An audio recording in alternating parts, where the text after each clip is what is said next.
One of the best things about sitting atop this perch over the townhouses on West 20th Street is that you get views of all of the new Starchitect buildings along the High Line. And then there's this 50-foot of southern frontage. Can you say catwalk, anybody?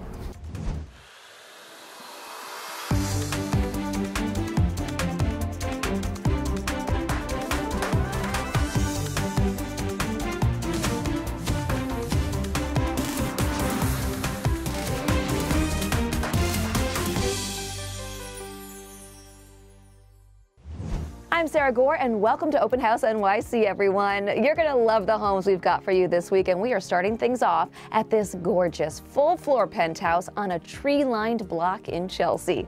This home epitomizes bespoke design, radiant light, and timeless charm on a grand scale at nearly 4,000 square feet. Take a look. I'm Ian Slater, and welcome to this divine penthouse.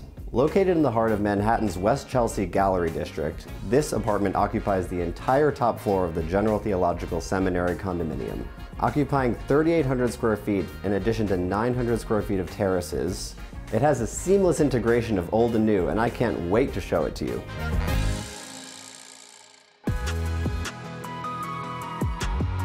Entering the great room, you're immediately struck by its grand proportions, over 41 feet facing south over West 20th Street, what the New York Times once called downtown's most beautiful block. And then you get to appreciate all of the beautiful details created by Starchitect Alan Wanzenberg, who custom built this entire apartment. This includes a wood-burning fireplace with custom hand-laid tiles in addition to this gorgeous hardwood herringbone floor. Now let's take into consideration the flexibility that such a large room allows you. You can have multiple seating areas, a huge dining room, and 2 egresses out onto this 900 square foot terrace, which has an additional outdoor dining table, a grill, and more seating along the southern side. Making it the perfect place to have your Last Supper al fresco at this beautiful 8-person outdoor dining table. One of the best things about sitting atop this perch over the townhouses on West 20th Street is that you get views of all of the new Starchitect buildings along the High Line.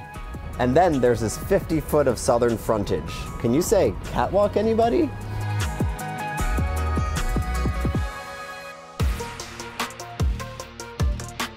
Right off of the great room, we have this heavenly chef's kitchen with custom cabinetry, imported marble, and my favorite part, this integrated chopping block where you can push your food waste into this trash receptacle.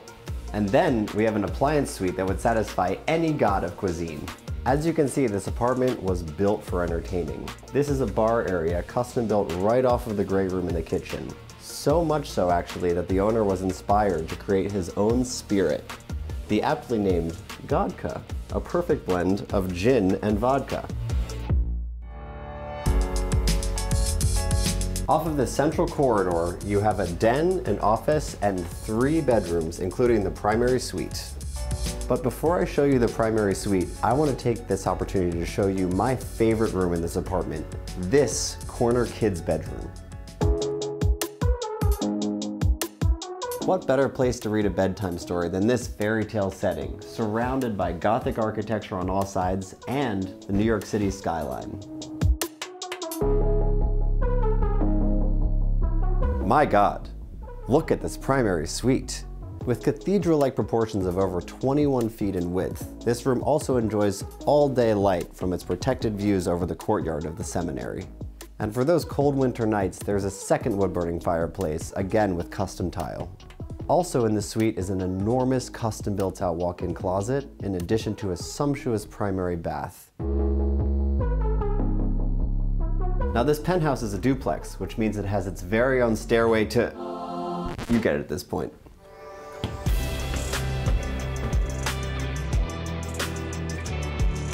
We have ascended to the Mount Olympus of Chelsea. This is the primary suite's own private deck with its own Zen den. It has plenty of space to come, hang out, read, chill, or commune with all your friends. It's also the perfect place to end this tour. So if you like this place as much as I do, don't wait for divine intervention. Give me a call. Coming up just after the break, we explore the architectural renovation of this mid-century modern home. We'll see you in just a little bit.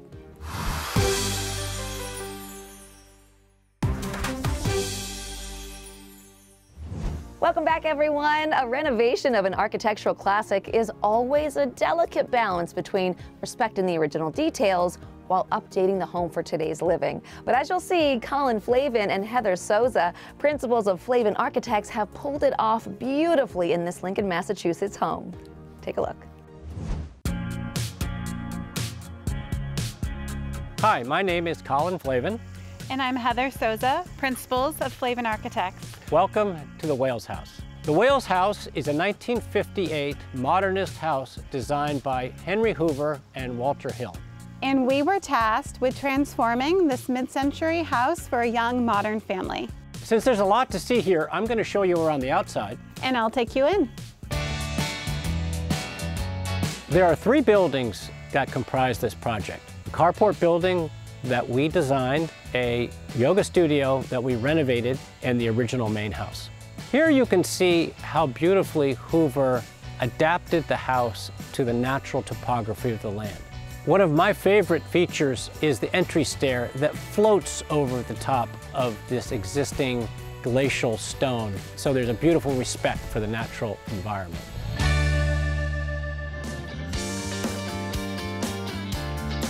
As soon as you step in, you immediately notice the design principles we embraced. Mainly, it's open flow, natural light, and visual connection to the landscape. All throughout, we restored the tongue and groove paneling and the structural wood decking on the ceiling. The lighting that links this dining area with its iconic Saarinen table and the redone kitchen are these Mui pendants. They are beautiful in their transparency and simplicity. We designed this white oak hanging cabinet with open shelving and task lighting below. And the dazzling hand-glazed ceramic backsplash adds dimensionality and visual excitement. I wonder what Colin's up to. This space used to be a 2-car garage, and we reimagined it as a yoga studio and guest house building. We removed the garage doors and replaced them with this wall of glass that opens up onto this courtyard that we designed. And then we removed existing solid plywood and replaced them with this lightweight, custom-made steel truss. One of the fundamental principles of our practice is to connect indoors and outdoors, and we call that natural modernism. And that's also true in the way the main house was designed.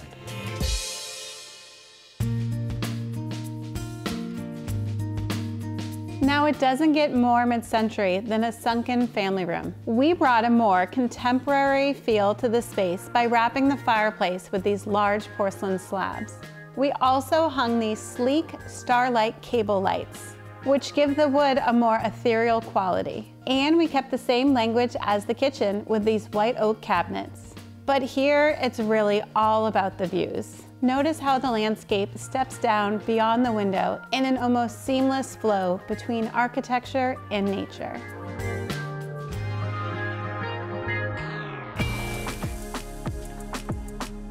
When I'm working with a client to design their dream home, I love showing them this bedroom. I love its scale. I love the beautiful natural light that's coming in from the outside. It's actually only 10 feet wide, but it has an entire wall of glass. And again, this is a beautiful connection to nature. Imagine waking up first thing in the morning and looking out at this lovely forest setting. Our goal for this project was to restore this mid-century masterpiece and to adapt it to the needs of a growing young family. We achieved our goals by opening up the interiors, using innovative materials, and respecting the architecture of the home. I hope you enjoyed taking a look. And thanks for joining us. Coming up, you are not going to want to miss this architectural icon in Pasadena, California. We'll see you in just a few.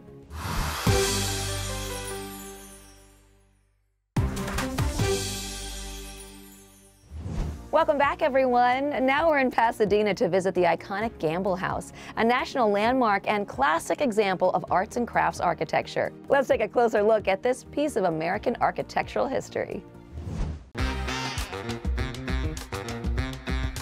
Hi, I'm Jennifer Trotu, and I'm the curator here at the Gamble House in Pasadena, California. It was a gift from the Gamble family who built it in 1908. Their architects, Green & Green, built this home for the Gambles to use as a winter residence. The exterior of the house really shows Green & Green's interest in the timber architecture of Japan and how they were bringing that to the Southern California landscape. They designed not only the house itself, but all the gardens and the furniture that's inside the house. So we'll really see how they brought all those things together as a total work of art.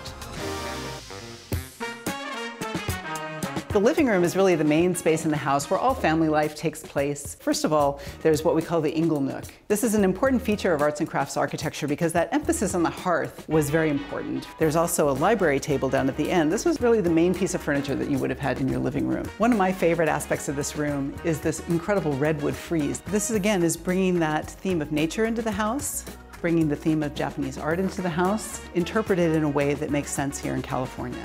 All those things are designed by the architects in order to create this whole atmosphere that's perfect for family life. The other place, of course, that families gather is in the dining room. Let's go there now. Over the table, you see there's this magnificent fixture that's this abstract patterns of clouds in it. There's two different switches. You could turn on just 3 light bulbs, or you could turn on all 6, and that's almost like a dimmer today. It's very cutting edge for the time. This is a sideboard that's fixed in place and has this beautiful detail here with the joinery. You can see a similar detail here in the tabletop where they've used a contrasting wood for these plugs. Then you can see it again in the corners of the mantle. Again, this is completely exaggerated in a way that's a signature of Green & Green's designs. One of the great things about the art glass in this room is it looks beautiful with light coming through it. The iridescence in the glass really gives a lot of life to these surfaces, even when there's not light behind them.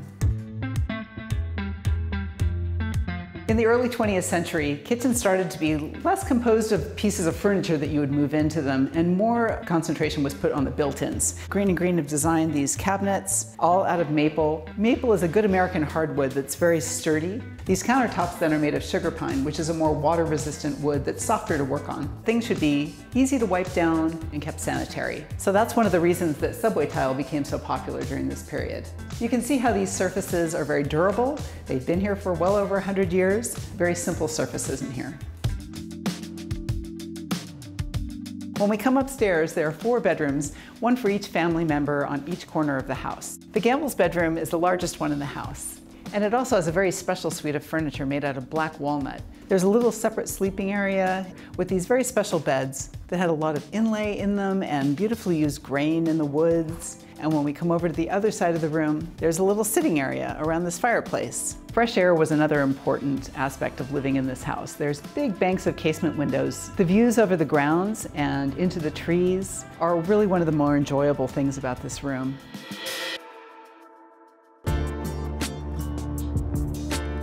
From the second floor, we've got several sleeping porches to step out onto. You get a wonderful view of the grounds from up here and even to the landscape beyond, which was such an important consideration for where these sleeping porches were placed around the house. And as an extra bonus, if you look down there, there's the garage that was used as Doc Brown's workshop in the movie Back to the Future. So whether you're a movie buff or a history buff, there's something to experience here at the Gamble House that shows you what an important part of American architectural history this place is. Thanks so much for joining us today for this tour of the Gamble House. We hope you've enjoyed the visit. The Gamble House is definitely worth an in-person visit, so check out thegamblehouse.org for more information. Coming up just after the break, chic design in Tribeca with Libby Langdon. We'll see you in just a few.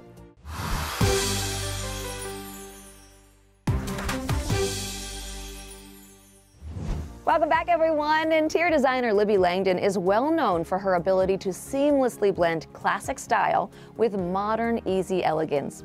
Now she shows off how she brought that ethos into her client's bright and airy Tribeca apartment. Take a look. Hi, I'm Libby Langdon, and I'm here at my client's tremendous Tribeca apartment. I'm excited to show you their beautiful home and offer you some design information and inspiration. Let's take a closer look. The design story starts when you get off the elevator and you enter their private vestibule, but the real drama begins when you enter the foyer. You can see we use this textured linear wallpaper, and then also I incorporated themes of circles.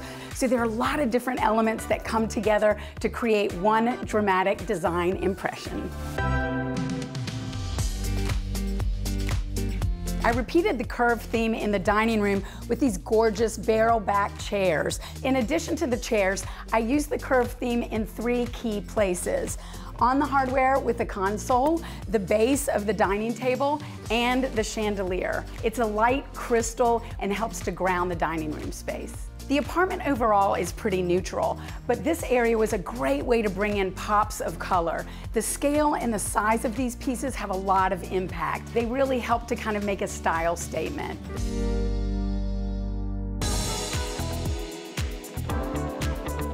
The jumping off point for any room I design is always the furniture layout. The secret to making a large room feel cozy is texture, texture, texture. Everything from the wall covering to the wonderful geometric fabric on the chairs, the expansive tone-on-tone rug, the wonderful velvet on the sofa. It can make a design very interesting even if the space is primarily neutral. All these materials come together to create a room that feels cool and curated. My clients love to entertain, and I designed this room with that in mind. Can you imagine having a huge cocktail party in this amazing space with these incredible views?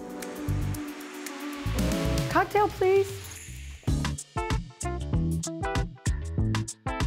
We wanted to create kind of a sexy bar lounge vibe, and this chocolate brown croc embossed wallpaper definitely does that. I wanted to add some contrast with some artwork, but I didn't want to add so much artwork that we covered up the wallpaper. It's always a good idea to incorporate one organic piece in a space. This petrified wood coffee table definitely does that.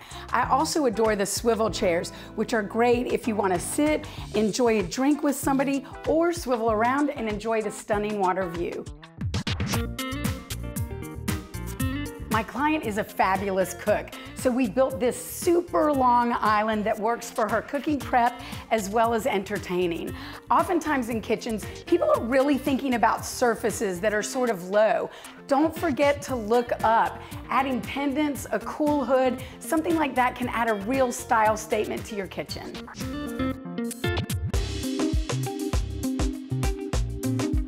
All the bedrooms are pretty neutral, but each one has their own personality. For the primary suite, we wanted to keep it soft, peaceful, and serene. We did that by choosing this pale sage gray color, and we repeated that tone in the wall color, the artwork, the bedding, this velvet settee, and then brought in some pops of white in the drapes, the chandelier shades, and the lamp shades. It just goes to prove monochromatic does not mean boring. I'm so glad I got to show you my client's fun and fabulous New York City apartment, and I hope you got some ideas for your own home. Happy designing. I'll see you next time. Coming up, Castle Living in Burbank. We'll see you in just a few.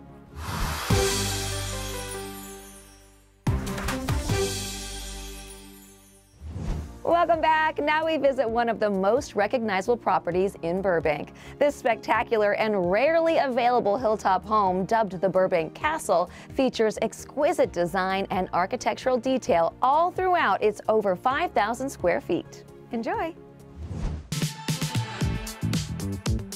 My name is Scott Rosenthal. Welcome to the Burbank Castle. Come on in. So this home is called the Burbank Castle, and it is called the Burbank Castle because it was inspired by the Victorian Tudor architecture that comes from England. So this custom-built home has completely unobstructed panoramic views of the valley. You will not find another house on either side of this property blocking your views. So as you're sitting here, you can see the French washed walls. You can see the beautiful distressed beams. You can see the hand-painted murals. My favorite part, the accordion glass elevator door. Let's have a walk into the formal dining room so you can see more there.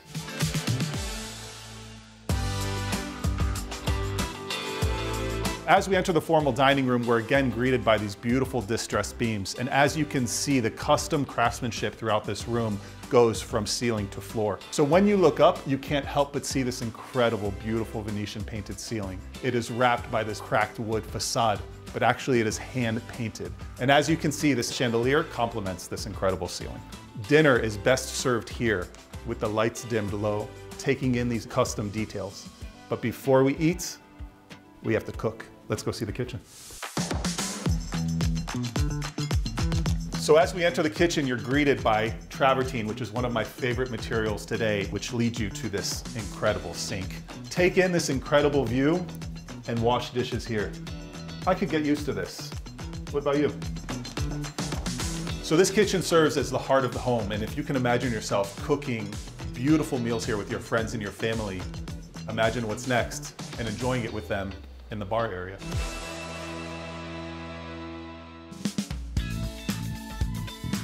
So as I mentioned, the owner of this home lived in England for many years and was inspired by Victorian Tudor architecture. So as you look around, you're going to see these incredible copper stamped ceilings. I really love how this bar area transitions into the outside. You're greeted by these beautiful French doors, and as you come outside, you take in just this unobstructed view of the valley.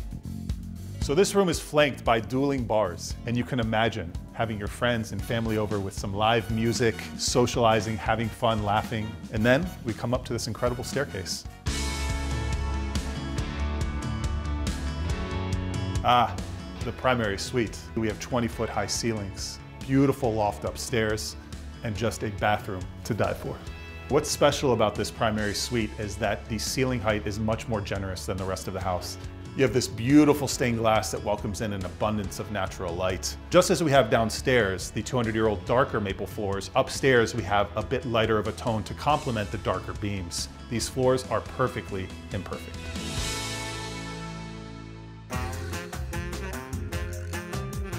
The crown jewel of the castle is this lion's den. So the current owners of this home use this lion's den as a bonus room. You can imagine the possibilities are endless with this space, with the ceiling height, with the scale of this room. Your imagination could go wild. This room has two vantage points, one of which overlooks the valley and the other which overlooks the saltwater pool in the front. I'll meet you guys outside.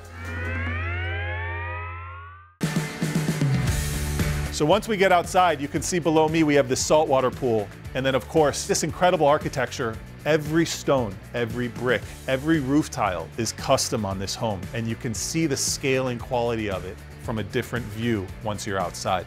And once we get out back, you can understand why this house is called the Burbank Castle. If you want to live the regal life, you live the regal life from here. That's it for the tour. Thank you for coming, and I look forward to seeing you at the next property. Give this video a thumbs up and let us know which of these gorgeous homes featured in this episode was your favorite. So many to choose from. Which will you pick?